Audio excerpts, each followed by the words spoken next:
সুপ্রিয় শিক্ষার্থী, আশা করি সবাই ভালো আছো। আজকে আমরা প্রিন্সিপাল অফ অ্যাকাউন্টিং থেকে অ্যাকাউন্টিং ইকুয়েশন হিসাব সমীকরণ নিয়ে আলোচনা করব। হিসাব সমীকরণ জিনিসটা কি? হিসাব সমীকরণটা হচ্ছে কোনো যে সমীকরণের মাধ্যমে কোনো প্রতিষ্ঠানের মোট সম্পদ এবং মালিকানা সত্ত্ব ও বহির্দায়ের সমান প্রকাশ করা হয়, অর্থাৎ সমতা প্রকাশ করা হয়, সেই সমীকরণকে বলা হয় হিসাব সমীকরণ বা অ্যাকাউন্টিং ইকুয়েশন। অর্থাৎ একটি প্রতিষ্ঠানের একটা নির্দিষ্ট সময়ে মোট সম্পদ যত টাকার হবে, ঠিক তার বিপরীতে মোট বহির্দায় এবং মালিকানা সত্ত্বের পরিমাণ সমান হবে। এটি হচ্ছে হিসাব সমীকরণের মূল কথা। এবং হিসাব সমীকরণ আমরা জানি যে দ্রুতপদ দাখিলা পদ্ধতির উপর ভিত্তি করে করা হয়। তো আজকে আমরা হিসাব সমীকরণ অ্যাকাউন্টিং ইকুয়েশনের টেবুলার অ্যানালাইসিস কমপ্লিট করব এবং আমরা এই বিষয়ে এত সুন্দর করে আলোচনা করব যে তোমাদের আমার বিশ্বাস আর কোনো প্রবলেম থাকবে না, তোমরা যে কোনো accounting equation tabular analysis complete করতে পারবে। তো আমরা প্রথমে আছি হিসাব সমীকরণ একটু আলোচনা করে নিই। হিসাব সমীকরণ অ্যাকাউন্টিং ইকুয়েশন, এটির সবচেয়ে সংক্ষিপ্ত রূপ হচ্ছে এ ইকুয়াল টু ই। যদিও এই রূপটা আমি সাধারণত আমরা কোথাও ব্যবহার করি না। তো এ ইকুয়াল টু ই, এটা অর্থটা কি? এটা হচ্ছে assets equal to equity. Equity, assets equal to equity, অর্থাৎ মোট সম্পদ সমান মোট দায়। এখন এই মোট দায় আবার ভাঙলে দুইটা উপাদান পাওয়া যায়। যেমন এই ই কে যদি আমি ভাঙি তাহলে আমি দুইটা উপাদান পাবো। একটি হচ্ছে অনার্স ইকুইটি, আচ্ছা একটি হচ্ছে বহির্দায় অর্থাৎ লাইবিলিটিস, যেটাকে আমরা সংক্ষেপে এল দ্বারা প্রকাশ করি, আর একটি হচ্ছে অনার্স ইকুইটি। তাহলে ইকুইটিকে যদি আমরা ভাঙি তাহলে আমরা দুটি উপাদান পাবো, একটি হচ্ছে এল আর একটি হচ্ছে ওই। তাহলে আমাদের মূল ইকুয়েশন যেটি হচ্ছে সেটা হচ্ছে এ ইকুয়াল টু এল প্লাস ওই, অর্থাৎ assets equal to liabilities plus honours equity. এটি হচ্ছে আমাদের মূল সমীকরণ। আমাদের ব্রিফ প্রশ্নে যদি কখনো আসে যে হিসাব সমীকরণটি লেখো, তাহলে আমাকে কিন্তু এটি লিখতে হবে। এটি হচ্ছে হিসাবে সংক্ষিপ্ত রূপ। এটি হচ্ছে সংক্ষিপ্ত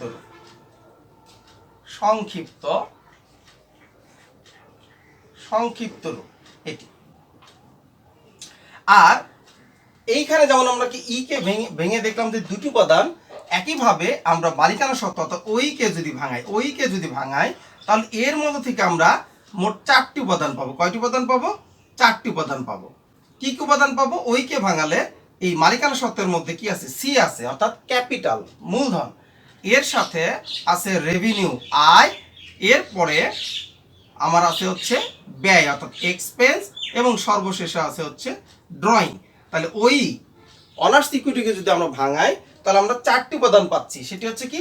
C plus R minus E minus D, অর্থাৎ মূলধন মালিকানা সত্ত্বকে বৃদ্ধি করে, এই জন্য যোগ হয়। আর রেভিনিউ, আয় ও মালিকানা সত্ত্বকে বৃদ্ধি করে, যোগ হয়। এক্সপেন্স, ব্যয়, আমরা কি করি? বাদ দিই, কারণ ব্যয় কি করে? মালিকানা সত্ত্বকে কমিয়ে দেয়। এবং ড্রয়িং, উত্তোলনও মালিকানা সত্ত্বকে কমিয়ে দেয়। তাহলে আমরা যদি বর্ধিত রূপ দেখি অ্যাকাউন্টিং ইকুয়েশনে, তাহলে দাঁড়াচ্ছে এরকম: A equal to L plus C plus R minus E minus D, অর্থাৎ সম্পদ সমান সমান কি দাঁড়াচ্ছে? দায় অর্থাৎ বহির্দায়। লাইবিলিটিস বলতে দায় বোঝায়, কিন্তু আসলে সেটা কিন্তু বহির্দায়। দায় দুই রকমের হয়, অন্তর্দায় এবং বহির্দায়। অন্তর্দায়টাই হচ্ছে অনার্স ইকুইটি, মালিকানা সত্ত্ব। মালিকের যতটুকু অধিকার আছে প্রতিষ্ঠানে সেটা হচ্ছে মালিকানা সত্ত্ব। আর তৃতীয় পক্ষ বা আমরা বলতে পারি বাইরের কোনো পক্ষের এই প্রতিষ্ঠানের উপর যতটুকু দায় আছে সেটি হচ্ছে লাইবিলিটিস, সেটিকে আমরা বলবো লাইবিলিটিস। হ্যাঁ, তাহলে আমরা যেটি বলছিলাম যে A equal to L plus C plus R minus E minus D, এইটা হচ্ছে বর্ধিত রূপ।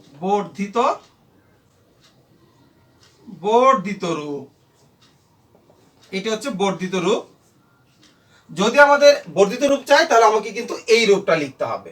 এটি হচ্ছে অ্যাকাউন্টিং ইকুয়েশন। তো আমরা এখান থেকে বুঝতে পারছি যে আমাদের যদি টেবুলার অ্যানালাইসিস করতে বলে তাহলে আমাকে কি করতে হবে?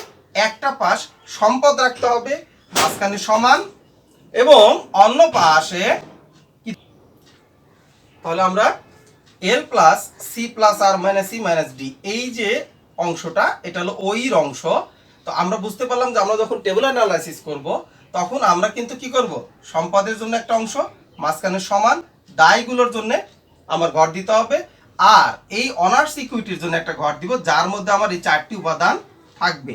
বিদায় এই চারটি উপাদানের জন্য অর্থাৎ মূলধন, আয়, ব্যয় এবং উত্তোলন, এর জন্য আমাকে আলাদা কোনো ঘরের প্রয়োজন পড়ছে না। তাহলে আমরা খেয়াল করলাম যে আমাদের ঘর দিতে হবে কি কি, সম্পদের জন্য যতগুলো সম্পদ হবে, এবং দায়গুলোর জন্য, এবং দায়ের পাশাপাশি শুধু অনার্স ইকুইটি একটা ঘর দিব যার মধ্যেই আমরা চারটি উপাদানে কাজ করব, সেটা হচ্ছে ক্যাপিটাল, রেভিনিউ, এক্সপেন্স এবং ড্রয়িং। তো আমরা হিসাব ট্যাবুলার অ্যানালিসিস অফ অ্যাকাউন্টিং, মানে বিবরণী ছকে হিসাব সমীকরণের যে প্রভাবটা, সেটি আসলে করার ছোট্ট কিছু পদ্ধতি যেটির মাধ্যমে আমরা সলিউশনটা করব সেটি একটু আলোচনা করে নিব এখন, ঠিক আছে?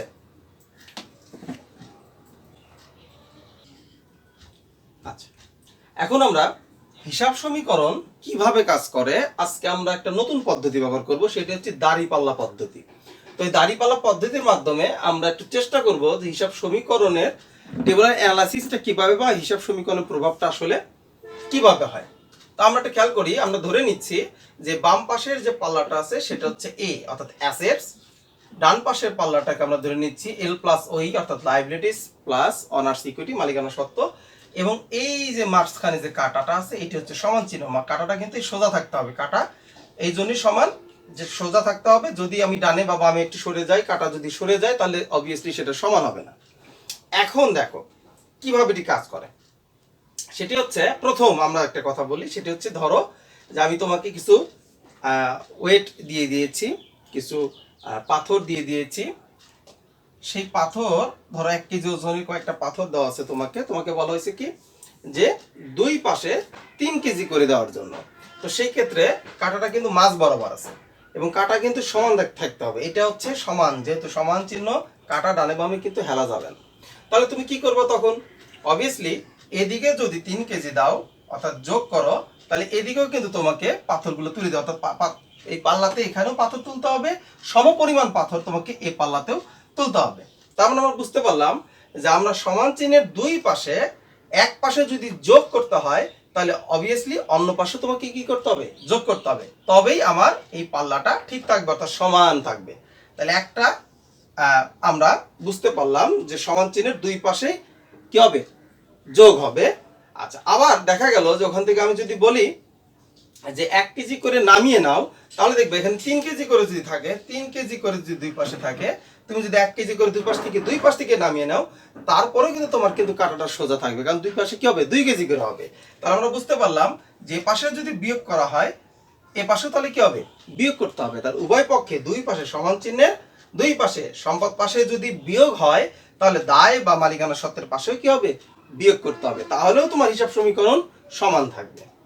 আচ্ছা, এছাড়া আরো দুটি কাজ হতে পারে, কিরকম দেখো, সেটি হচ্ছে আমরা যদি সম্পদ তো একাধিক সম্পদ থাকতে পারে, তাহলে এমন হতে পারে একটি সম্পদ বৃদ্ধি পাইছে আবার অন্যদিকে আরেকটি সম্পদ হ্রাস পাইছে, তাহলেও কিন্তু কি হবে, সমপরিমাণ সম্পদ বৃদ্ধি পেলে এবং হ্রাস পেলেও কিন্তু আমার এই পাল্লার কাটা ঠিক সোজা থাকবে, অর্থাৎ সমানভাবেই পাল্লা থাকবে।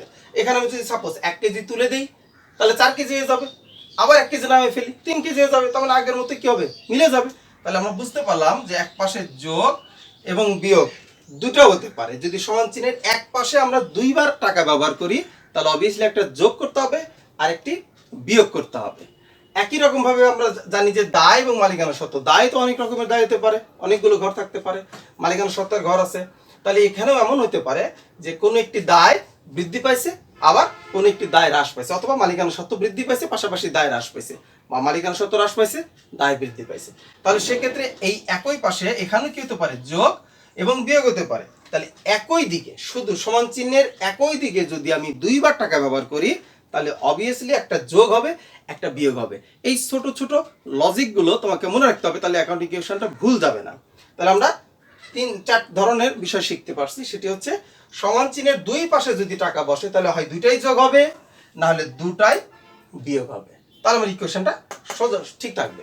অথবা সমান চিহ্নের এক পাশে যদি দুইবার টাকা বসে তাহলে একটা যোগ হবে একটা বিয়োগ হবে। একই সিস্টেমে ডান পাশে যদি এক পাশে দুইবার টাকা বসে তাহলে একবার যোগ হবে একবার বিয়োগ হবে। এই লজিকের উপর ভিত্তি করে আমরা অঙ্ক করব। এবং আমরা যখন অঙ্ক করব সবসময় মনে রাখতে হবে যে আমরা অনেক সময় ভুলভাবে অ্যাকাউন্টিং ইকুয়েশন শিখি, সেটি জাবেদা করে জার্নাল করে। আসলে জাবেদা করে অ্যাকাউন্টিং ইকুয়েশন করাটা বোকামি। অ্যাকাউন্টিং ইকুয়েশন জাবেদা করে করতে হয় না, কারণ তুমি 9-10 বই দেখবা, ইন্টারমিডিয়েটের বই দেখবা, এমনকি অনার্সের বই দেখবা, অ্যাকাউন্টিং ইকুয়েশন আগে থাকে, এরপরে থাকবে হলো ডেবিট ক্রেডিট করা। তাহলে আমাকে অ্যাকাউন্টিং ইকুয়েশন আগে শিখতে হবে, অ্যাকাউন্টিং ইকুয়েশন করার পর আমাকে শিখতে হবে হচ্ছে ডেবিট ক্রেডিট করা। তাহলে ডেবিট ক্রেডিট শিখে আমি তো অ্যাকাউন্টিং ইকুয়েশন করতে পারি না। তাহলে আমি অ্যাকাউন্টিং ইকুয়েশন কিভাবে করব? হ্যাঁ, অ্যাকাউন্টিং ইকুয়েশন করতে হবে হ্রাস এবং বৃদ্ধির মাধ্যমে। আমার যে সম্পদ এবং দায়গুলো থাকবে, আমার যে সম্পদগুলো থাকবে, এই সম্পদের মধ্যে যদি কোনো সম্পদ বৃদ্ধি পায় জাস্ট তার করে যোগ করতে হবে, যদি কোনো সম্পদ হ্রাস পায় তাহলে সেখান থেকে বাদ দিতে হবে। একইভাবে দায় এবং মালিকানা সত্ত্বেও একই কথা আসে, কোনো দায় বৃদ্ধি পেলে সে ঘরে যোগ করব, কোনো দায় হ্রাস পেলে বিয়োগ করব। মালিকানা সত্ত্বের যে 4টি উপাদান আছে আমরা জানি, মালিকানা সত্ত্বের 4টি উপাদান ক্যাপিটাল, রেভিনিউ, এক্সপেন্স এবং ড্রয়িং। এখানে ক্যাপিটাল হলে যোগ হবে, রেভিনিউ আয় হলে যোগ হবে, এক্সপেন্স হলে বাদ যাবে, ড্রয়িং হলে বাদ যাবে। এইটা কোনো ডেবিট ক্রেডিটের প্রয়োজনীয়তা নাই। ডেবিট ক্রেডিট করাটা একদমই ভুল থিওরি এবং এটা কোনোভাবেই আসলে হিসাব বিজ্ঞানের নীতিগত অবস্থানে পড়ে না। তো আমরা আজকে ডেবিট ক্রেডিট না, শুধুমাত্র হ্রাস বৃদ্ধির মাধ্যমে অ্যাকাউন্টিং ইকুয়েশন করব, খুবই সহজভাবে তোমাদেরকে অ্যাকাউন্টিং ইকুয়েশন করে দিব। সুপ্রিয় শিক্ষার্থী, তো আমরা অ্যাকাউন্টিং ইকুয়েশন টেবুলার অ্যানালাইসিস করব। আমাদের আগে জেনে নিতে হবে যে অ্যাকাউন্টিং ইকুয়েশন আমাদের সাধারণত পরীক্ষাতে 2 রকমের অঙ্ক আসে। একটি হচ্ছে সার্ভিস কনসার্নের, মানে অর্থাৎ সেবামূলক প্রতিষ্ঠানের, আরেকটি হচ্ছে মার্চেন্ডাইজ কনসার্নের, অর্থাৎ পণ্য ক্রয় বিক্রয়কারী প্রতিষ্ঠানের। তো এই 2 ক্যাটাগরির সাধারণত অঙ্ক আমরা আসে। তো আমরা সার্ভিস কনসার্ন অর্থাৎ সেবামূলক প্রতিষ্ঠানের একটি অঙ্ক করব। প্রথমেই তোমাদের বলে নেই যে কোনো অ্যাকাউন্টিং ইকুয়েশনের টেবুলের অ্যানালাইসিস যদি তুমি করো তাহলে তোমার প্রথম কাজ হচ্ছে পুরো প্রশ্নটা ভালো করে পড়া। ভালো করে পড়ে তোমাকে কি করতে হবে, কয়টি সম্পদের ঘর, অ্যাসেটসের ঘর হবে এবং কয়টি লাইবিলিটিস, দায়ের ঘর হবে, সেটি তোমাকে আগে নির্ণয় করতে হবে, তারপরে কিন্তু তোমাকে ছক দিতে হবে। তাহলে সেই ক্ষেত্রে আমরা একটা অঙ্ক পড়ছি, এটি 2014 সালে এসেছিল তোমাদের অনার্সে। Zaima Jahin opens her owns law office on July 1, 2014। বলছে 2014 সালের জুলাই 1 তারিখে জাইমা জাহিন তার একটি আইন অফিস ওপেন করে, শুরু করে। During the first month of operation the following transactions আর অকার্স। প্রথম মাস ব্যাপী তার যে পরিচালনা করা হয়েছে তার তথ্যগুলো, তার লেনদেনগুলো সংগঠিত হয়েছে, সেটি নিচে দেওয়া আছে। দেখো কি কি বলছে, আমরা প্রথমেই বলছি প্রশ্ন পড়বো এবং খেয়াল করবো কয়টি সম্পদের ঘর হবে এবং কয়টি দায়ের ঘর হবে। আচ্ছা, প্রথমেই বলছে জাইমা ইনভেস্টেড টাকা 1,10,000 cash in the practice. Zaima তার প্র্যাকটিসের জন্য 1,10,000 টাকা কি করছে, বিনিয়োগ করছে। তাহলে বিনিয়োগ করছে অর্থাৎ সে মূলধন হিসাবে নিয়ে আসছে। তাহলে আমরা দেখলাম যে যেহেতু প্রতিষ্ঠানে মালিক যা নিয়ে আসবে সেটাকে ক্যাপিটাল বলে এবং মালিক নগদ টাকা নিয়ে আসছে, তাহলে আমার প্রতিষ্ঠানে ক্যাশ নামক সম্পদটা বৃদ্ধি পাইছে। তাহলে আমরা সম্পদ পাশে আর এই পাশে আমরা লাইবিলিটিস পাশ। তো আমরা সম্পদ পাশে একটি জিনিস পেলাম, সেটি হচ্ছে ক্যাশ। তোমরা কি করবে, একটা রাফ করে নিবা, কোথাও একটু খাতাতে পেন্সিল দিয়ে হোক বা অন্য কিছু দিয়ে হোক একটু রাফ করে নিবা, নিজের বোঝার সুবিধার জন্য, মনে রাখার সুবিধার জন্য। আচ্ছা, আর ক্যাপিটালের ঘর তো আমরা জানি কোথায় হয়, অনার সিকিউরিটির মধ্যে, অর্থাৎ এর জন্য এক্সট্রা কোনো ঘরের প্রয়োজনীয়তা নাই, এটির মধ্যে সেটি হয়ে যাবে। এরপরে বলছে পেইড টাকা 8,000 for July rent for office space. অফিসের জায়গার জন্য জুলাই মাসের ভাড়া পরিশোধ করা হয়েছে। যদি কোনো 1 মাসের ভাড়া পরিশোধ করা হয় তাহলে অবভিয়াসলি সেটাকে খরচ হিসেবে দিয়ে নিতে হবে। তাহলে ভাড়া পরিশোধ করতে মানে একদিক দিয়ে তোমার খরচ হয়েছে, অন্যদিক দিয়ে নগদ টাকা ক্যাশ কমে গেছে। আচ্ছা, এরপরে বলেছে পারচেসড অফিস ইকুইপমেন্ট টাকা 30,000 অন অ্যাকাউন্ট। অন অ্যাকাউন্ট মানে বাকিতে, এরকম বাকিতে আরও কিছু শব্দ থাকতে পারে, on credit, due, accrued, owed, এগুলো থাকা মানেই হচ্ছে বাকিতে বোঝায়। তাহলে বলছে কি যে পারচেস অফিস ইকুইপমেন্ট, অফিসের সরঞ্জাম ক্রয় করা হয়েছে 30,000 টাকা অন অ্যাকাউন্ট বাকিতে। তাহলে বাকিতে সরঞ্জাম ক্রয় যদি করে থাকো তাহলে তোমার অ্যাসেটস অফিস ইকুইপমেন্ট কিন্তু ঠিকই বৃদ্ধি পেয়েছে। তাহলে অফিস ইকুইপমেন্ট নামে তোমার একটি ঘর হবে।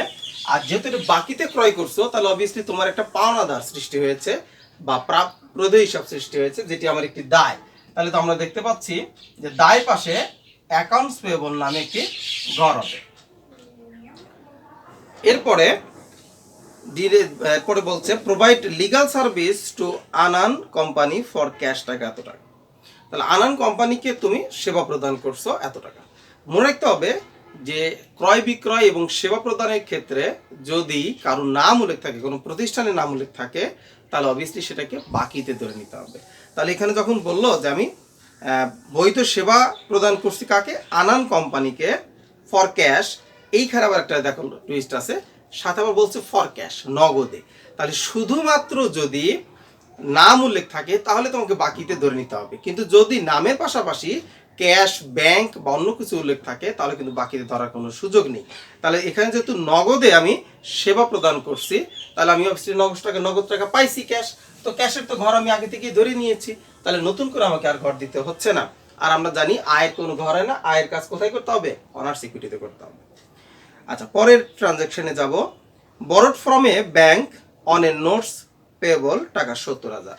বলছে ব্যাংকের নিকটতে প্রদেয় নোটের মাধ্যমে ধার নিছি বা ঋণ নেওয়া হয়েছে 70,000 টাকা। তাহলে ঋণ নেই বা ধার নেই মানে কি নিছি, নগদ টাকা নিছি, তাহলে ক্যাশের ঘর আমার আগে থেকেই আছে। কিন্তু কিভাবে নিছি, বলছে নোটস পেয়েবল, একটা প্রদেয় নোটের মাধ্যমে নেওয়া হয়েছে, তাহলে এটি কিন্তু আমার একটা দায়। তাহলে আমাকে এখানে একটা নোটস পেয়েবলের ঘর দিতে হচ্ছে দায় পাশে। তাহলে দায় পাশে একটা নোটস পেয়েবল ঘর দিতে হচ্ছে। এর পরবর্তীতে আছে performed legal service two Nila traders on account টাকা 20,000। নীলা ট্রেডার্সকে বাকিতে সেবা প্রদান করা হয়েছে। তাহলে বাকিতে সেবা প্রদান করা মানে নীলা ট্রেডার্সের কাছ থেকে আমি টাকা পাবো। তাহলে নীলা ট্রেডার্স আমার কি, অবভিয়াসলি প্রাপ্য হিসাব বা দেনাদার। তার প্রাপ্য হিসাবে ইংরেজি হলো অ্যাকাউন্ট রিসিভেবল। তাহলে বাকিতে যদি তুমি কোনো আয় করে থাকো, সাধারণত এই অ্যাকাউন্টিং ইকুয়েশনের ক্ষেত্রে বাকিতে আমি কোনো আয় করে যদি থাকি, তাহলে আমার কি হবে, আরেকটি সম্পদের ঘর হবে, সেটি হচ্ছে অ্যাকাউন্ট রিসিভেবলের ঘর হবে। এরপরে দেখো আমরা খেয়াল করি, বলছে কি পেইড মান্থলি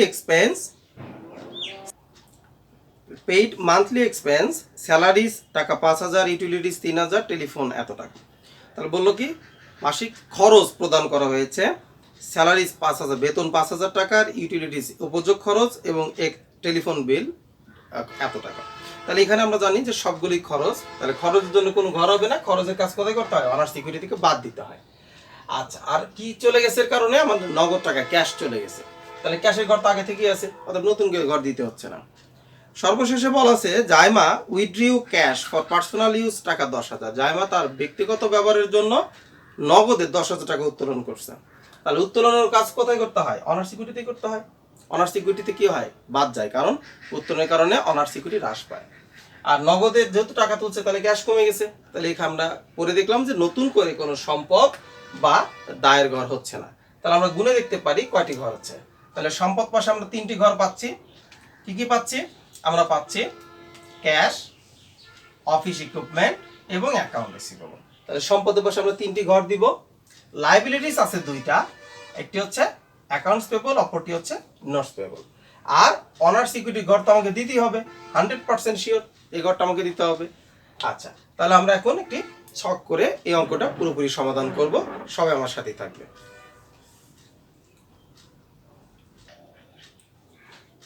সুপ্রিয় শিক্ষার্থী, আমরা অলরেডি আমাদের tabular analysis of transaction and effects on accounting ইকুয়েশনের ছক দিয়ে ফেলেছি। আমরা জানি কিভাবে ছক দিতে হয়। দেখো আমরা এইদিকে একটা ডেটের ঘর রেখেছি, তারপরে অ্যাসেটস আমরা একটু আগে আমরা গণনা করে দেখেছিলাম 3টে assets, cash, office equipment, account receivable. এবং লাইবিলিটি ছিল 2টা, অ্যাকাউন্টস পেয়েবল এবং নোটস পেয়েবল। এবং অনার্স ইকুইটির ঘর যেখানে ক্যাপিটাল এবং একটা রিমার্কসের ঘর আছে। রিমার্কস হচ্ছে মন্তব্য, যেটি শুধুমাত্র ক্যাপিটাল বা অনার্স ইকুইটির সাথে সম্পৃক্ত। এই ঘরে যখন আমার টাকা বসবে তখনই কিন্তু আমাকে এখানে রিমার্কস লিখতে হবে। এই ঘরে টাকা না বসলে আমাকে কিন্তু রিমার্কস লিখতে হবে না। তো এই ঘরের সাথে টোটালি রিলেটেড বিধায় আমরা অনার্স ইকুইটি ঘরের মধ্যে রিমার্কসের ঘরটা দিয়ে নিয়েছি। অনেকে ভাবতে পারো রিমার্কসের ঘর হয়তো প্রয়োজন নাই, কিন্তু অবভিয়াসলি প্রয়োজন আছে, কারণ এই ঘরে যদি 4টি উপাদান আসে, ক্যাপিটাল, রেভিনিউ, এক্সপেন্স এবং ড্রয়িং। তো আমাদের জানা দরকার আছে যে কোনটা কোন বাবদ এসেছে এই ঘরে, বিধায় আমাকে রিমার্কসটা অবশ্যই দিতে হবে। তো আমরা সরাসরি এখন অঙ্কে চলে যাব। আমি আগে বলেছিলাম যে আমরা অঙ্ক করব কিন্তু হ্রাস বৃদ্ধির মাধ্যমে, যে আমরা দেখব যে আমাদের এই ঘরগুলোর মধ্যে কোন ঘরের টাকা বৃদ্ধি পাইছে সে ঘরে যোগ করব, আর যে ঘরে টাকা হ্রাস পাবে সেই ঘর থেকে বাদ দিব। কোনো ডেবিট ক্রেডিটের প্রয়োজন নাই। তাহলে দেখো 2014 সালের জুলাই মাসের অঙ্ক ছিল, আমরা লিখে নিয়েছি 2014 সাল জুলাই। এখানে তারিখ না দিয়ে এবিসিডি দেওয়া আছে, তো আমরা এবিসিডি দিব। যদি তারিখ থাকে তোমরা অবভিয়াসলি ডেটের ঘরে তারিখ ব্যবহার করবে। তার প্রথমেই বলছি এই নাম্বারে, জাইমা ইনভেস্টেড টাকা 1,10,000 ক্যাশ ইন দ্য প্র্যাকটিস।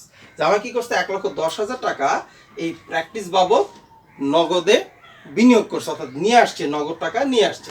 তাহলে এখন আমরা যদি খেয়াল করি তাহলে আমরা দেখতে পাবো যেখানে কি করতে হবে, আমাকে এই নাম্বার দিয়ে আমাকে কি করতে হবে, ক্যাশে কত টাকা নিয়ে আসছে সেটি লিখতে হবে। তাহলে ক্যাশে নিয়ে আসছে কত, 1,10,000 টাকা। তাহলে ক্যাশ বাড়ছে, অতএব এখানে আমাকে 1,10,000 টাকা লিখতে হবে। যেহেতু এটা মালিক নিয়ে আসছে, আমরা জানি প্রতিষ্ঠানে মালিক তার ব্যক্তিগত যা নিয়ে আসবে সেটাই কি হয়ে যায়, মূলধন, ক্যাপিটাল হয়ে যায়। তাহলে এটা আমাকে ক্যাপিটালের ঘর লিখতে হবে, কারণ ক্যাপিটালও 1,10,000 টাকা বৃদ্ধি পেয়েছে। এখন যেহেতু আমি বলছিলাম যে ক্যাপিটালের ঘরে যখনই টাকা হবে তখনই কিন্তু আমাকে রিমার্কস লিখতে হবে। কেন, এটা হলো ক্যাপিটাল ইনভেস্টমেন্ট, তাহলে সেটা এখানে লিখে দিতে হবে, ক্যাপিটাল ইনভেস্টমেন্ট।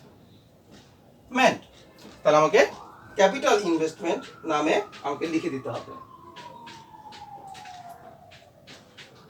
দেখো বি নাম্বারে বলছে আমরা কিন্তু কোনো ব্যালেন্স করব না। হ্যাঁ, আমরা কোনো ব্যালেন্স করব না, আমরা শুধু টাকাগুলো বসিয়ে যাব।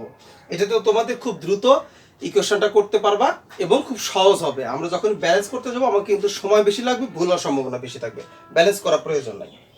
বি নাম্বার বলছে পে টাকা 8,000 for July rent of office space. Office স্পেসের জন্য, অফিস স্পেসের ভাড়া বাবদ তুমি 8,000 টাকা প্রদান করছো। তাহলে বি নাম্বারে বলতেছে অফিসের ভাড়া পরিশোধ করছো তুমি 8,000 টাকা। তাহলে আমার নগদ বাড়ছে না কমছে? অবভিয়াসলি কমছে, ক্যাশ কমছে। তাহলে যখনই কমবে সেটি সেই ঘর থেকে কি করব, বাদ দিব। আর বাদ দিব কিভাবে, ব্র্যাকেটে লিখব। অ্যাকাউন্টিং এর ভাষায় ব্র্যাকেটে লেখা মানে হচ্ছে সেটি বিয়োগ হয়ে যাও। তাহলে আমরা কি করলাম, ক্যাশের থেকে বাদ দিলাম। কেন বাদ দিলাম, ভাড়া পরিশোধ। তো ভাড়ার তো কোনো ঘর নাই, কারণ ভাড়া হচ্ছে একটি ব্যয়। তাহলে আমরা জানি ব্যয়ের কাজ কোথায় করতে হবে, অনার্স ইকুইটি ক্যাপিটালের ঘরে করতে হবে। তাহলে সেই ঘরে কি করতে হবে, বাদ দিতে হবে, বাদ দিতে হবে। কেন বাদ দিলাম সেটা লিখতে হবে, সেটা হচ্ছে রেন্ট এক্সপেন্স। রেন্ট এক্সপেন্স, ভাড়া বাবদ আমাকে আমার এই খরচটা হয়েছে। দেখো সমান চিহ্নের দুই পাশে টাকা বসছে, প্রথমটা দেখো দুইটাই যোগ হয়েছে। আবার বি নাম্বারে সমান চিহ্নের দুই পাশে টাকা বসছে, দেখো দুইটাই বিয়োগ হয়েছে। আমরা কিন্তু এর আগে এটা শিখেছিলাম যে দুই পাশে টাকা বসলে হয় যোগ হবে, না হলে অবভিয়াসলি বিয়োগ হবে। সি নাম্বারে বলছে পারচেজ অফিস ইকুইপমেন্ট টাকা 30,000 অন অ্যাকাউন্ট। তাহলে অফিস ইকুইপমেন্ট ক্রয় করেছে, বাকিতে ক্রয় করেছে। তাহলে অফিস ইকুইপমেন্ট ক্রয় যেহেতু করেছে, তাহলে অফিস ইকুইপমেন্ট অবশ্যই বেড়ে গেছে। তাহলে অফিস ইকুইপমেন্টের ঘরে তোমাকে যোগ করতে হবে। কত টাকার অফিস ইকুইপমেন্ট কিনছে, 30,000 টাকা। তাহলে 30,000 টাকা অফিস ইকুইপমেন্টের ঘরে যোগ করতে হবে। বাকিতে কিনছে, তাহলে তোমার অবভিয়াসলি পাওনাদার বা প্রাপ্যদের হিসাব বেড়ে গেছে, সেটি হচ্ছে অ্যাকাউন্টস পেয়েবল। তাহলে বাকিতে যদি কোনো কিছু ক্রয় করে থাকো বা বাকিতে কিছু করে থাকো, তাহলে অ্যাকাউন্ট ইকুয়েশন করতে গেলে সেটা কোথায় লিখতে হবে, অ্যাকাউন্টস পেয়েবলের ঘরে। অ্যাকাউন্টস পেয়েবল বেড়ে যাবে, তাহলে অ্যাকাউন্টস পেয়েবলের ঘরে লিখতে হবে 30,000 টাকা। দেখো এবার কিন্তু ক্যাপিটালের ঘরে কোনো টাকা বসে নেই।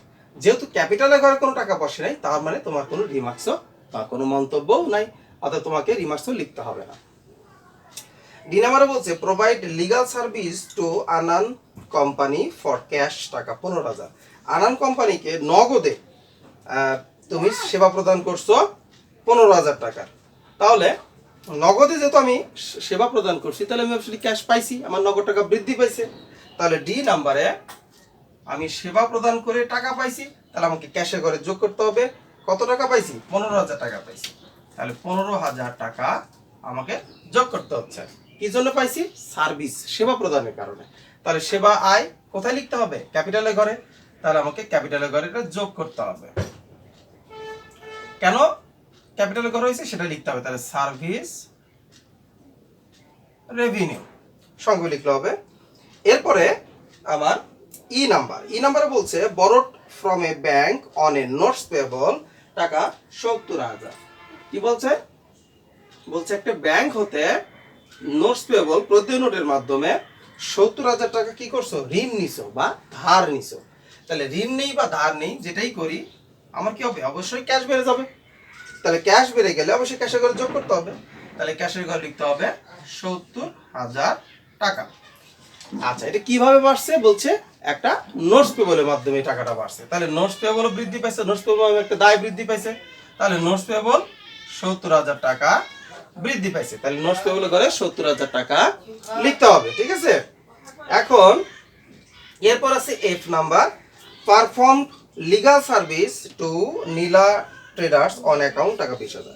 নীলা ট্রেডার্সকে সেবা প্রদান করছো অন অ্যাকাউন্ট মানে বাকিতে। নীলা ট্রেডার্সকে বাকিতে সেবা প্রদান করা হয়েছে। তাহলে নীলা ট্রেডার্সকে বাকিতে যেহেতু সেবা প্রদান করেছি, তাহলে এফ নাম্বারে যেহেতু সেবা প্রদান করছি, তার মানে হচ্ছে আমার আয় হয়েছে। যেহেতু নীলা ট্রেডার্সকে বাকিতে সেবা প্রদান করা হয়েছে, তার মানে নীলা ট্রেডার্সের কাছ থেকে আমরা টাকা পাবো। আমরা যার কাছ থেকে টাকা পাবো সে হচ্ছে আমার অ্যাকাউন্ট রিসিভেবল, অর্থাৎ প্রাপ্য হিসাব। তাহলে আমার অ্যাকাউন্ট রিসিভেবল কি হবে, বেড়ে যাবে। তাহলে দেখো আমাদের অ্যাকাউন্ট রিসিভেবল বাড়বে কত টাকা, 20,000 টাকা। 20,000 টাকা আমি বাকিতে সেবা প্রদান করেছি, তাহলে অ্যাকাউন্ট রিসিভেবল 20,000 টাকা বাড়বে। সেবা প্রদান করছি, অথবা আমার আয় হয়েছে, তাহলে ক্যাপিটালে করে লিখতে হবে 20,000 টাকা। আমরা যেটা যোগ করব সেটা যোগ চিহ্ন দেওয়ার প্রয়োজন নেই, এমনিতে লিখলে আমরা বুঝতে পারবো সেটা যোগ, অর্থাৎ আমাকে যোগ করতে হবে। তো এটা কেন আসলো, সার্ভিস রেভিনিউর কারণে এই টাকাটা আসছে, লিখতে হবে। জি নাম্বার বলছে পেইড মান্থলি এক্সপেন্স, স্যালারিজ আছে, ইউটিলিটিজ আছে এবং টেলিফোন আছে। স্যালারিজ আছে 5,000, ইউটিলিটিজ 3,000 এবং টেলিফোন বিল 1,000 টাকা। প্রত্যেকটা তিনটা খরচই আমরা কি করছি, প্রদান করছি, পরিশোধ করছি। তাহলে যেহেতু পরিশোধ করছি, এর মানে আমার হচ্ছে ক্যাশ চলে গেছে। তাহলে জি নাম্বারে এসে ক্যাশ চলে গেছে কত টাকা, তুমি ইচ্ছা করলে সবগুলো যোগ করে লিখতে পারো বা একটা একটা করে ভেঙে লিখতে পারো। দেখো স্যালারিজ গেছে 5,000 টাকা, ইউটিলিটিস গেছে 3,000 টাকা, আর টেলিফোন বিল গেছে 1,000 টাকা। তাহলে এগুলো সবই আমার কি, খরচ। তাহলে খরচের জন্য কোথায় লিখতে হবে, ক্যাপিটালে করে লিখতে হবে। 5,000 টাকা আমার টাকা তো চলে গেছে, তাহলে আমাকে কি করতে হবে, ব্র্যাকেট লিখতে হবে। হ্যাঁ, বিয়োগ করলে অবশ্যই কিন্তু সেটা ব্র্যাকেটে লিখতে হবে, ভুলে যাওয়া যাবে না। তাহলে আমার এখান থেকে খরচ হয়ে গেছে, তাহলে ব্র্যাকেটে লিখতে হবে 5,000 টাকা, 3,000 টাকা এবং 1,000 টাকা। তো কোনটা কি বাবদ খরচ, যেমন প্রথমটা হচ্ছে স্যালারিজ বাবদ খরচ, স্যালারিজ এক্সপেন্স। দ্বিতীয়টা কি, ইউটিলিটিজ এক্সপেন্স, ইউটিলিটিজ এক্সপেন্স। এবং থার্ড হচ্ছে আমাদের টেলিফোন বিল এক্সপেন্স। তাহলে telephone bill expense, telephone expense. আচ্ছা, তাহলে তিনটি আমার খরচ নগদে হয়ে গেছে, আমরা নগদ থেকে বাদ দিলাম এবং ক্যাপিটাল থেকে বাদ দিলাম, এবং তার কিন্তু রিমার্কস আমরা লিখলাম। সর্বশেষ বলছে কি, এই নাম্বারে Zaima withdraw cash for personal use টাকা 10,000। জায়মা কি করছে, তার ব্যক্তিগত ব্যবহারের জন্য নগদে 10,000 টাকা উত্তোলন করছে। তাহলে উত্তোলন করলে প্রতিষ্ঠানের অবশ্যই কি হবে, টাকা কমে যাবে নগদ। তাহলে আমরা 10,000 টাকা কি করব, ক্যাশ থেকে কমিয়ে দিব, বাদ দিব। কেন কমছিল, বলছে ড্রয়িং এর জন্য কমছে। ড্রয়িং এর তো কোনো ঘর নাই, ড্রয়িং এর কোনো ঘর নেই, ড্রয়িং এর কাজ কোথায় করতে হবে, ক্যাপিটালে করে। তাহলে ড্রয়িং এর কারণে, উত্তোলনের কারণে ক্যাপিটাল কি হবে, কমে যাবে। তাহলে ক্যাপিটাল থেকেও আমাকে 10,000 টাকা বাদ দিতে হবে। কেন বাদ দিচ্ছি সেটা লিখতে হবে, সেটা হচ্ছে ড্রয়িং, ড্রয়িং। তাহলে আমার মনে হয় যোগ বিয়োগ কোনটা হবে, কিভাবে হবে, কোন ঘর হবে, আমার মনে হয় তোমাদের আর কোনো প্রবলেম নাই। আমরা শুধুমাত্র দেখব কোন ঘরে টাকা বৃদ্ধি পেয়েছে সে ঘরে যোগ করব, এবং কোন ঘরে টাকা হ্রাস পেয়েছে সেই ঘরে টাকা বাদ দিব। এইভাবে আমরা আসলে অ্যাকাউন্টিং ইকুয়েশনটা কমপ্লিট করতে পারবো, যেটার মাঝখানে সমান চিহ্ন আছে, অর্থাৎ দুই পাশে সবসময় সমান হতে হবে। তো এখন আমরা দেখব ব্যালেন্স করে যে আমাদের কেমন অ্যামাউন্ট আসে। তো ব্যালেন্স যদি আমরা ক্যাশের ঘর যোগ বিয়োগ করি, তাহলে আমাদের টাকা আসবে, দেখবে 1,68,000 টাকা, 1,68,000 টাকা। ক্যাশের ঘর যদি আমরা যোগ বিয়োগ করি, তাহলে আমাদের 1,68,000 টাকা আসবে। অর্থাৎ কিভাবে করবা, সহজ বুদ্ধি, ক্যালকুলেটরে কি করবা, 1,10,000 তুলবা, যেটা ব্র্যাকেটে আছে সেটা মাইনাস চিহ্ন দিয়ে তুলবা, যেটা ব্র্যাকেটে নাই সেটা প্লাস চিহ্ন দিয়ে তুলবা। তো এইভাবে 1,10,000 বিয়োগ 8,000 যোগ 15,000 যোগ 70,000 বিয়োগ 5,000 বিয়োগ 3,000 বিয়োগ 1,000 বিয়োগ 10,000 দেখবা 1,68,000 আসবে। তো এইভাবে করবা। এরপরে অফিস ইকুইপমেন্টের ঘরে হবে, অফিস ইকুইপমেন্টের ঘরে হবে, তাহলে অফিস ইকুইপমেন্টের ঘরে হচ্ছে শুধু 30,000 আছে, যোগ বিয়োগ করার মতো কিছু নেই, তার মানে 30,000ই হবে। এবং অ্যাকাউন্ট রিসিভেবল ঘরে যেহেতু আর কিছু নেই, তাহলে 20,000 টাকা হবে। এদিকেও আমাদের লাইবিলিটিস পাশে দেখতে হবে অ্যাকাউন্টস পেয়েবল 30,000 টাকা, নোটস পেয়েবল 70,000 টাকা, এবং ক্যাপিটালের ঘরে ঠিক একইভাবে আমরা যোগ বিয়োগ করবো। 1,10,000 তার সাথে বিয়োগ করবো 8,000, যোগ করবো 15,000, যোগ করবো 20,000, আর বাদ দিব 5,000, 3,000, 1,000 এবং সর্বশেষে 10,000। দেখবে আমাদের অ্যামাউন্ট আসবে 1,18,000 টাকা, 1,18,000 টাকা। এখন সম্পদ পাশের যে আমার ঘরগুলো ছিল সেগুলোর যে ব্যালেন্স হয়েছে সেগুলো আমাকে টোটাল যোগ করতে হবে, সবগুলো একবারে যোগ করতে হবে। যেটা অ্যামাউন্ট আসবে 2 লক্ষ, কত আসবে 30, 20, 50 আর 1,58,000, তাহলে 2 লক্ষ টাকা আসবে হচ্ছে 18,000, 2,18,000 টাকা আসবে,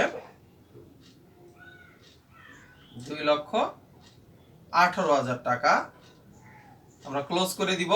এ পাশে কিন্তু 2,18,000 টাকাই হতে হবে। তো দেখো 70,000, 30,000 হচ্ছে 1 লাখ, আর 1 লাখ আর 1,18,000 যোগ করলে অবভিয়াসলি একই টাকা আসবে, 2,18,000 টাকা আসবে। তাহলে এই পাশে ক্লোজ করে দিব, এখানে লিখে দিব টোটাল। তাহলে টোটাল অ্যামাউন্ট আমাদের দুই পাশে দেখো মিলে গেছে, সমান চিহ্নের সম্পদ, টোটাল সম্পদ হয়েছে 2,18,000 টাকা, এবং total liabilities and honours equity আসছে 2,18,000 টাকা। তো এই ছিল আমাদের, এইভাবে আমাদের অ্যাকাউন্টিং ইকুয়েশন করতে হয় ট্যাবুলার অ্যানালাইসিসে, এবং এইভাবেই সবগুলো অঙ্ক তোমাকে সলিউশন করতে হবে। এখন এইভাবে তোমরা বাসায় আমার মনে হয় তোমাদের আর কোনো প্রবলেম নেই। তারপরেও যদি তোমাদের কোনো এন্ট্রিতে কোনো ট্রানজ্যাকশানে কোনো প্রবলেম থাকে যে কি হবে, তাহলে অবভিয়াসলি কমেন্ট বক্সে জানাবে, আমি অবশ্যই তোমাদেরকে সলিউশন করে দেওয়ার চেষ্টা করব। আমরা সার্ভিস কনসার্টের একটি অঙ্ক অলরেডি করে ফেলেছি। আমি আগে বলেছিলাম যে আমাদের দুই ধরনের প্রশ্ন থেকে প্রশ্ন সাধারণত এসে থাকে এখান থেকে, দুই ক্যাটাগরি প্রতিষ্ঠানে, একটি হচ্ছে সার্ভিস কনসার্টের আর একটি হচ্ছে মার্চেন্ডাইজ কনসার্ন অর্গানাইজেশন, অর্থাৎ ক্রয় বিক্রয়কারী প্রতিষ্ঠান। তো আমরা এখন ক্রয় বিক্রয়কারী প্রতিষ্ঠানে একটি অঙ্ক করব। অঙ্কটি 2017 সালে তোমাদের এসেছিল। তো আমি আগেই একটি ছক করে নিয়েছি, কিন্তু তোমাকে কিন্তু আগে অঙ্ক আমি আগের অঙ্কে যেভাবে বলেছি, আগে প্রশ্ন পড়ে নিতে হবে। প্রশ্ন পড়ে তোমাকে দেখতে হবে কয়টি সম্পদের ঘর এবং কয়টি দায়ের ঘর হবে। তো আমি আগে প্রশ্নটা পড়ে নিয়েছিলাম, যেখানে আমরা অলরেডি 3টি সম্পদের ঘর পেয়েছি, ক্যাশ, মার্চেন্ডাইজ ইনভেন্টরি এবং অ্যাকাউন্ট রিসিভেবল, অর্থাৎ নগদ, পণ্যদ্রব্য বা মজুত পণ্য বলতে পারি, অ্যাকাউন্ট রিসিভেবল প্রাপ্য হিসাব। একইভাবে আমরা দায় পাশে দুইটি পেয়েছিলাম, দায়, অ্যাকাউন্টস পেয়েবল, নোটস পেয়েবল, এবং অনার্স ইকুইটি ক্যাপিটালের ঘর তো আমরা জানি হবে, সাথে রিমার্কসের ঘর দিতে হবে, মন্তব্য লিখতে হবে। এখন প্রশ্নটা হচ্ছে যে মার্চেন্ডাইজ ইনভেন্টরি আমরা ঘর দিয়েছি। দেখো মার্চেন্ডাইজ কনসার্টের ক্ষেত্রে আমরা জানি যে দুই ক্যাটাগরির পদ্ধতি ব্যবহার করা হয়, মানে তোমার ক্রয় বিক্রয় প্রতিষ্ঠানের ক্ষেত্রে। একটি হচ্ছে পারপিচুয়াল ইনভেন্টরি সিস্টেম, আর একটি হচ্ছে পিরিয়ডিক ইনভেন্টরি সিস্টেম। তো আমাদের এই ক্ষেত্রে সাধারণত পারপিচুয়াল ইনভেন্টরি সিস্টেমই বেশি এসে থাকে, বা এটি আমরা সাধারণত পেয়ে থাকি। পিরিয়ডিক ইনভেন্টরি সিস্টেম কোনটা? কালান্তিক মজুত পদ্ধতি। একটা নির্দিষ্ট সময়, মাস বা বছর পর আমরা যখন মজুত পণ্যের হিসাব করি সেটি হচ্ছে পিরিয়ডিক ইনভেন্টরি সিস্টেম। আর পারপিচুয়াল ইনভেন্টরি সিস্টেম অর্থাৎ নিত্য মজুত পদ্ধতি, এটি কি? এটি হচ্ছে আমি যতবার ক্রয় করব এবং যতবার বিক্রয় করব ততবার আমার মজুত পণ্যের হিসাব আমরা সংরক্ষণ করব। এই কারণে তখন মজুত আমাদের যে ক্রয় অর্থাৎ পণ্য, এই পণ্যটাকে সরাসরি ব্যয় না ধরে আমরা একটা সম্পদে ঘর দিয়ে নিই, যে আমরা পণ্যটাকে মজুত পণ্য ধরে নিই। তাহলে কি হচ্ছে, আমার মজুত পণ্যের অবস্থানটা কি হচ্ছে, ক্রয় বিক্রয়ের মাধ্যমে সেটি প্রত্যেকবার আমাকে নির্ণয় করতে হবে। এটি হচ্ছে পারপিচুয়াল ইনভেন্টরি সিস্টেম। এখন প্রশ্ন হচ্ছে যে তুমি কিভাবে বুঝবে এটি পারপিচুয়াল ইনভেন্টরি সিস্টেমের অঙ্ক? হ্যাঁ, এটি বোঝার সহজ বুদ্ধি হচ্ছে, দেখবে সেলসের সাথে অবশ্যই কস্ট প্রাইস দেওয়া থাকবে। যখনই পণ্য বিক্রয় অর্থাৎ সেলসের সাথে কস্ট প্রাইস, ক্রয় মূল্য দেওয়া থাকবে, তখনই তুমি বুঝে ফেলবে যে এটি পারপিচুয়াল ইনভেন্টরি সিস্টেমের অঙ্ক। সে যে অধ্যায়েরই হোক, এটি ইকুয়েশন হোক বা অন্য কোনো অধ্যায়ের ক্ষেত্রে হোক। তাহলে পারপিচুয়াল ইনভেন্টরি সিস্টেম যখনই তুমি বুঝতে পারবা, তোমাকে কিন্তু মার্চেন্ডাইজ ইনভেন্টরি নামে একটি ঘর দিতে হবে সম্পদ পাশে। এটার কাজটা কি হবে, আমি যতবার পণ্য ক্রয় করব ঠিক এখানে বৃদ্ধি পাবে পণ্য, কারণ আমার মার্চেন্ডাইজ ইনভেন্টরি মজুত পণ্য বেড়ে যাবে। আমি যতবার সেল করব সেই ক্ষেত্রে যেটা আমার কস্ট প্রাইস হবে, তাহলে সেই হিসাবে আমার কি হবে, মজুত পণ্য কমে যাবে। তাহলে সেই ক্ষেত্রে এখানে কাজ করতে হবে, এটি হলো মূল কথা। তাহলে এখন আমরা সরাসরি অঙ্কে চলে যাচ্ছি। আমি প্রশ্ন একটা একটা করে পড়বো, প্রত্যেকটা ট্রানজিশন একবার একটা একটা করে পড়বো, এবং আমরা গত দিনের মতো কোন ঘরের টাকা বৃদ্ধি পেয়েছে বা হ্রাস পেয়েছে সেই ঘরে আমরা কাজ করব। দেখো বলছে Hannan enterprise completed the following transaction in May 2016। বলছে 2016 মে না সরি মার্চ 2016 মার্চ মাসে হান্নান এন্টারপ্রাইজ তার লেনদেনগুলো সম্পন্ন করেছে। মার্চ 1 তারিখে বলছে the honour sold his personal investment for টাকা 1,50,000 and brought in as capital টাকা 1 লাখ। বলছে কি মালিক তার ব্যক্তিগত বিনিয়োগ 1,50,000 টাকায় বিক্রয় করেছে এবং ক্যাপিটাল হিসাবে মূলধন হিসাবে আনয়ন করেছে 1 লক্ষ টাকা। খুব মজার একটা ট্রানজাকশন।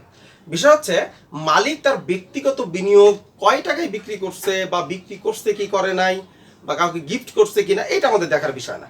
আমাদের প্রতিষ্ঠানে কত টাকা নিয়ে আসছে আমাদের সেটি হচ্ছে লেনদেন। তাহলে প্রতিষ্ঠানে নিয়ে আসছে 1 লক্ষ টাকা, তাহলে শুধুমাত্র এই 1 লক্ষ টাকা কিন্তু আমাকে এখানে এন্ট্রি দিতে হবে। আর কত টাকা দিয়ে সে বিনিয়োগ করেছে, তাহলে ব্যক্তিগত বিনিয়োগ বিক্রয় করেছে, এটি আমাদের কোনোভাবেই প্রয়োজনীয়তা নাই এটি দেখার। তাহলে আমরা বুঝতে পারলাম মালিক 1 লক্ষ টাকা নিয়ে আসছে। আমরা সাল এবং তারিখটা লিখে নিব, 2016 মার্চ 1 মার্চ 1। তাহলে কত টাকা নিয়ে আসছে, 1 লক্ষ টাকা নিয়ে আসছে। তাহলে আমরা বুঝতে পারলাম যে আমার ক্যাশ, তাহলে যেহেতু মালিক ক্যাপিটালও নিয়ে আসছে 1 লক্ষ টাকার মূলধন হিসাবে নিয়ে আসছে, তাহলে আমার ক্যাশও বাড়ছে, সাথে কি ক্যাপিটালও বৃদ্ধি পাইছে 1 লক্ষ টাকা। অবশ্যই তোমাকে রিমার্কস লিখতে হবে, ক্যাপিটাল ইনভেস্টমেন্ট, সংক্ষেপে লিখলাম ক্যাপিটাল ইনভেস্টমেন্ট। যতবার ক্যাপিটালের ঘরে টাকা বসবে ততবার তোমাকে রিমার্কস লিখতে হবে। এরপরে দেখো মার্চ 3 তারিখে বলছে পেইড রেন্ট টাকা 4,000। 3 তারিখ মার্চ 3 তারিখ বলছে কি পেইড রেন্ট, ভাড়া প্রদান, রেন্ট মানে ভাড়া, তাহলে ভাড়া পরিশোধ বা ভাড়া প্রদান করা হয়েছে কত টাকা, বলছে 4,000 টাকা। তাহলে ভাড়া পরিশোধ মানে কি, অবভিয়াসলি আমার নগদ টাকা চলে গেছে, তাহলে ক্যাশের টাকা কি হয়েছে, কমে গেছে। তাহলে ক্যাশের ঘরে আমি কি করব, 4,000 টাকা ব্র্যাকেটে লিখবো, অর্থাৎ কমে যাবে, বাদ দিতে হবে। ভাড়ার কিন্তু এখন কোনো ঘর নেই। কেন ঘর নেই, কারণ ভাড়া হচ্ছে একটা ব্যয়, আর ব্যয়ের কোনো ঘর হয় না। ব্যয়ের কাজ কোথায় করতে হবে, ক্যাপিটালের ঘরে করতে হবে। আমরা জানি ব্যয় হলে এখানে কি করতে হয়, বাদ দিতে হয়। তাহলে 4,000 টাকা এখানে বাদ দিতে হবে। কেন বাদ দিলাম, রেন্ট এক্সপেন্স লিখে দিতে হবে তোমাকে রিমার্কসে। দেখো তারপরে বলছে 4 তারিখে পারচেজ মার্চেন্ডাইজ ফর ক্যাশ টাকা 60,000। মার্চেন্ডাইজ অর্থাৎ পণ্য ক্রয় করছে তোমার 60,000 টাকা। তাহলে পণ্য ক্রয় করছে কয় তারিখে, বলছে 4 তারিখে। পণ্য ক্রয় করলে আমার পণ্য অবশ্যই কি হবে, মজুত পণ্য কি হবে, বেড়ে যাবে। তাহলে যেহেতু মজুত পণ্য বেড়ে যাবে, তাহলে তোমাকে মার্চেন্ডাইজ ইনভেন্টরি করে যোগ করতে হবে কত টাকা, 60,000 টাকা। তাহলে মার্চেন্ডাইজ পণ্য ক্রয় করলে মার্চেন্ডাইজ ইনভেন্টরি বেড়ে যায়, তাহলে মার্চেন্ডাইজ ইনভেন্টরি করে যোগ করতে হবে। যেহেতু এখানে বলছে ফর ক্যাশ, নগদে ক্রয় করছি, তার মানে আমার কি হবে, নগদ টাকা কমে যাবে। তাহলে একই পাশে দেখো, একই পাশে দুটো এন্ট্রি পড়ছে, সমান চিহ্ন একই পাশে, যে একটা বিয়োগ হয়েছে একটা যোগ হয়েছে, খেয়াল রাখবা। এরপরে 8 তারিখে বলছে পারচেজ মার্চেন্ডাইজ ফ্রম জাকির টাকা 1 লক্ষ অন অ্যাকাউন্ট। জাকিরের নিকট হতে পণ্য ক্রয় করছে বাকিতে, তাহলে বাকিতে পণ্য ক্রয় করছে, তো বাকিতে পণ্য ক্রয় করুক আর যেভাবে পণ্য ক্রয় করুক, আমার কিন্তু পণ্য বেড়ে গেছে, অর্থাৎ মজুত পণ্য মার্চেন্ডাইজ ইনভেন্টরি বেড়ে গেছে। তাহলে সেই ঘরে আমি কত টাকা ক্রয় করছে সেটি আমি লিখব। কত টাকা ক্রয় করছিল, 1 লক্ষ টাকা, তাহলে 1 লক্ষ টাকা লিখলাম। যেহেতু বাকিতে ক্রয় করছে, তাহলে আমার তো নগদে কমে নাই, কি হয়েছে, আমার দায় বেড়ে গেছে। কোন দায় বেড়ে গেছে, অ্যাকাউন্টস পেবল বেড়ে গেছে, তাহলে অ্যাকাউন্টস পেবলের ঘরেও যোগ করতে হবে। যেহেতু ক্যাপিটালের ঘরে কোনো টাকা বসে নাই, অতএব আমাকে কোনো রিমার্কস লিখতে হচ্ছে না। আচ্ছা, এরপরে দেখো 10 তারিখে বলছে কি বলছে, 10 তারিখে বলছে বড় টাকা 70,000 from prime bank and sign a notes payable. বলছে একটা প্রাইম ব্যাংকের নিকটতে নোটের বিনিময়ে 70,000 টাকা ধার নেওয়া হয়েছে। তাহলে ধার নিছি মানে কি, আমার নগদ টাকা বেড়ে গেছে, তাহলে আমার ক্যাশের ঘরে কি হবে, যোগ করতে হবে 70,000। আর এই 70,000 টাকার যে আমি ধার নিয়েছি কিভাবে নিয়েছি বলছে নোটস পেবলের মাধ্যমে। তাহলে নোটস পেবল আমার একটা দায়, তাহলে সেই দায়টাও কি হয়েছে, বেড়ে গেছে। তাহলে আমার সেই ঘরেও টাকা যোগ করতে হবে। আমরা এরকম একটা এন্ট্রি গত অঙ্ক পেয়েছিলাম। এরপরে দেখো 16 তারিখে, যেটা আমাদের মূলত আলাদা এন্ট্রি অন্য অঙ্কের তুলনায়, সার্ভিস কনসার্টের সাথে টোটালি আলাদা। 16 তারিখে সোল্ড মার্চেন্ডাইজ ফর ক্যাশ। 16 তারিখ বলছে কি, সোল্ড হচ্ছে বিক্রয় করা, তাহলে সোল্ড মার্চেন্ডাইজ পণ্য বিক্রয় করেছে ফর ক্যাশ, নগদে। কত টাকা বিক্রয় করছে, 85,000 টাকা বিক্রি করছি। তাহলে আমি পণ্য বিক্রি করছি 85,000 টাকায়, তাহলে বিক্রি করছি নগদে, তাহলে আমি অবশ্যই ক্যাশ বেড়ে গেছে, তাহলে ক্যাশের ঘর হবে 85,000 টাকা। আর এটা কিভাবে পাইছি, ক্যাশটা বিক্রয় করার কারণে। তো আমরা জানি যে পণ্য বিক্রয় সেটা একটি কি, আমার আয়, আয়ের রেভিনিউর কোনো ঘর নাই, তাহলে আমাকে কোথায় লিখতে হবে, অবশ্যই ক্যাপিটালের ঘরে লিখতে হবে 85,000 টাকা। দেখো এর সাথেই ব্র্যাকেটে বলে দিছে কস্ট টাকা 65,000, এর ক্রয় মূল্য ছিল 65,000। তাহলে যখন তুমি পণ্য বিক্রি করে ফেলবা তখন কিন্তু তোমার মজুত পণ্য আগের মতো থাকবে না, অবশ্যই মজুত পণ্য কি হবে, কমে যাবে। তাহলে কমে যাওয়া মানে কোথা থেকে কমে যাবে, মার্চেন্ডাইজ ইনভেন্টরি থেকে কমে যাবে। তাহলে এইটা কি করতে হবে, কমে যাবে, তাহলে বাদ দিতে হবে। কয় টাকা ছিল কস্ট প্রাইস বলেছিল 65,000 টাকা, তাহলে এখান থেকে বাদ দিতে হবে তোমার 65,000 টাকা। তাহলে মার্চেন্ডাইজ কমে গেছে 65,000 টাকা। এখন দেখো তুমি 85,000 টাকায় বিক্রি করেছো, এটা তোমার আয় হয়েছে, আর এর ক্রয় মূল্য ছিল 65,000 টাকা, তার মানে তোমার প্রফিট হয়েছে কত, সেইটা কিন্তু আসলে ক্যাপিটালের সাথে যোগ হবে। বিধায় এই 65,000 টাকা কস্ট প্রাইস যেটা, সেটা তোমাকে ক্যাপিটালের ঘর থেকে বাদ দিতে হবে। তাহলে আমরা মনে রাখবো যে বিক্রয় করি সেটা নগদে করি, ধারে করি, আর নোটে করি, যেভাবেই সেল করি, সেলের টাকা লেখার আগে লেখার পর আমাকে কস্ট প্রাইজের যে টাকাটা সেটা মুখস্থ রাখবো দুই ঘরে, সেটা হচ্ছে মার্চেন্ডাইজ ইনভেন্টরি থেকেও বাদ, আবার ক্যাপিটাল থেকেও বাদ। কস্ট প্রাইস মার্চেন্ডাইজ থেকেও বাদ, ক্যাপিটাল থেকেও বাদ। এভাবে তুমি করতে পারো। আর একটা পদ্ধতিতে করা যায়, সেটা হচ্ছে কি, আমার কত টাকা প্রফিট হয়েছে, 85 থেকে 65 বাদ দিলে 20,000 টাকা, তার মানে তোমার 20,000 টাকা প্রফিট হয়েছে। তুমি শুধুমাত্র ক্যাপিটাল ঘরে 20,000 টাকা প্লাস ফিগারে লিখলেও কিন্তু তোমার অঙ্ক হয়ে যাবে, একই কথা। তো দুইটা পদ্ধতি, যে কোনো একটা পদ্ধতি তুমি ব্যবহার করতে পারো। আমি এটা করলাম সহজে, কি জন্য, যে বিক্রয়টা তুমি আগে দেখাবা যে বিক্রয় কয় টাকা করছো, সেটার এন্ট্রি দিবা, আবার কস্ট প্রাইস তার এন্ট্রি দিবা। কস্ট প্রাইস যখনই সেল হবে তখনই কস্ট প্রাইসের কাজ মার্চেন্ডাইজ থেকেও বাদ, ক্যাপিটাল থেকেও বাদ, মুখস্থ, সে যেভাবে বিক্রয় হয়ে থাকুক না কেন। রিমার্কসে ঘরে তুমি এই সোজা প্রথমটা সোজা লিখবা সেলস, আর সেকেন্ডটা সোজা লিখবা cost of goods sold, cost of goods sold, বিক্রিত পণ্যের ব্যয়। এখন দেখো তারপরে 21 তারিখে বলছে সোল্ড মার্চেন্ডাইজ টু আজম টাকা 1,20,000। তাহলে 20 তারিখে কি বলছে, আজমের নিকট তুমি পণ্য বিক্রি করছো 1,20,000 টাকা। তাহলে বিক্রি করছো মানে আমার আয় হয়েছে, তাহলে আয় হওয়া মানে ক্যাপিটালের ঘরে যোগ হয়, তাহলে ক্যাপিটালের ঘরে লিখবো 1,20,000 টাকা। কিভাবে বিক্রি করছো বলছে অ্যাকাউন্ট রিসিভেবল, অর্থাৎ তোমার হচ্ছে অর অ্যাকাউন্ট, বাকিতে বিক্রি করছো আজমের নিকটে। তাহলে আজমের নিকটে বাকিতে বিক্রি করছো 1,20,000 টাকা, তার মানে তোমার অ্যাকাউন্ট রিসিভেবল কি হবে, বেড়ে যাবে, প্রাপ্য হিসাব বেড়ে যাবে। তাহলে 1,20,000 টাকা অ্যাকাউন্ট রিসিভেবল ঘরেও যোগ হবে। তাহলে নগদে বিক্রি করলে ক্যাশে হইতো, বাট বাকিতে বিক্রি করার কারণে আমার কি হয়েছে, প্রাপ্য হিসাব বেড়ে গেছে, তার মানে অ্যাকাউন্ট রিসিভেবল ঘরে যোগ হয়েছে। তাহলে বিক্রয়ের টাকাটা আমরা লিখে ফেলছি। এবার দেখো ব্র্যাকেটে কস্ট প্রাইস দেওয়া আছে, কস্ট প্রাইস বলছে 85,000 টাকা। আমি এটাকে কি বলছিলাম, যে সেলের ক্ষেত্রে, বিক্রয়ের ক্ষেত্রে কস্ট প্রাইসের কাজ একদম মুখস্থ, সেটি হচ্ছে মার্চেন্ডাইজ থেকেও বাদ, আবার ক্যাপিটাল থেকেও বাদ। তাহলে তোমার কস্ট প্রাইস ছিল 85,000 টাকা, তাহলে মার্চেন্ডাইজ থেকেও বাদ, আবার ক্যাপিটাল থেকেও বাদ, বাস। অথবা তুমি কি করতে পারতা, এইটার একদম বিয়োগ ফল 1,20,000 থেকে 85,000 বাদ দিলে যে টাকা হয়, শুধু সেই টাকা এখানে লিখে দিলেও হইতো, মানে অনলি প্রফিটটা ক্যাপিটালের সাথে যোগ করে দিলেও হইতো। তাহলে একই রকম ভাবে উপরেরটা হলো সেলস, নিচেরটা হলো কস্ট অফ গুডস সোল্ড। আমার মনে হয় তোমাদের কোনো বুঝতে সমস্যা নাই। এরপরে 30 তারিখে বলছে পেমেন্ট রিসিপ্ট অন অ্যাকাউন্ট টাকা 60,000। পেমেন্ট রিসিপ্ট, এটা নিয়ে অনেকে কনফিউশনের মধ্যে থাকে, পেমেন্ট বলা আছে, টেনশনে পড়ে যাবে, নো, রিসিপ্টটার উপর আমরা প্রাধান্য দিব, অর্থাৎ তোরা পেমেন্ট করছে, আমি সেটাকে রিসিপ্ট করছি, যেটা বাকি ছিল, এর আগে আমি টাকা পাইতাম, সেরকম বাকি ছিল 60,000 টাকা, সেটা আমরা পাইছি। এখন কয় তারিখে পাইছি বলছে 30 তারিখে পাইছি, তাহলে আমাকে তারিখের ঘরে লিখতে হবে 30, এবং পেমেন্ট রিসিপ্ট কয় টাকা বলছে 60,000 টাকা। তাহলে 60,000 টাকা আমি নগদে পাইছি, তো আমি কার কাছ থেকে পাবো? আমাকে এমনি টাকা দিবে কেউ না, আমি যার কাছ থেকে টাকা পাবো অবভিয়াসলি সেই আমাকে টাকাটা দেবে। তো আমি কার কাছ থেকে টাকা পাবো? আমি পাবো অ্যাকাউন্ট রিসিভেবলের কাছ থেকে। তাহলে অবভিয়াসলি অ্যাকাউন্ট রিসিভেবল আমাকে টাকাটা পরিশোধ করছে। তাহলে যেহেতু আমি টাকা পাইছি, তাহলে আমাকে কি করতে হবে? ক্যাশে করে যোগ করতে হবে, কারণ টাকাটা পাওয়ার কারণে আমার ক্যাশ বেড়ে গেছে। এখন অ্যাকাউন্ট রিসিভেবল যে সম্পদটা ছিল সেইটার মাধ্যমে তো টাকাটা পাইছি, তার কাছ থেকে টাকা পাইছি, তাহলে অ্যাকাউন্ট রিসিভেবল আমার কি হবে? কমে যাবে। তাহলে অ্যাকাউন্ট রিসিভেবল থেকে আমাকে কি করতে হবে? এই 60,000 টাকা বাদ দিতে হবে। তাহলে দেখো একই পাশে যখন টাকা বসবে আমরা জানি একটা যোগ হয় একটা বিয়োগ হয়। অ্যাকাউন্ট রিসিভেবল থেকে টাকা পাওয়া গেছে, অতএব আমাকে ক্যাশ বেড়ে গেছে, ক্যাশ যোগ করতে হবে এবং অ্যাকাউন্ট রিসিভেবলকে কমায় ফেলতে হবে। সর্বশেষ এন্ট্রি 31 তারিখে বলছে পেইড স্যালারি টাকা 10,000। তাহলে স্যালারি অর্থাৎ বেতন পরিশোধ করা হয়েছে 31 তারিখে 10,000 টাকা। তাহলে যেহেতু আমি বেতন পরিশোধ করছি, তারপরে আমার নগদ টাকা কি হয়েছে? অবভিয়াসলি কমে গেছে। তাহলে কমে গেলে ক্যাশের থেকে কি করতে হবে? বাদ দিতে হবে। তাহলে ক্যাশের ঘরে বাদ দিব। কি জন্য টাকাটা কমছে? বেতন পরিশোধ, স্যালারি পরিশোধ করছে এই জন্য।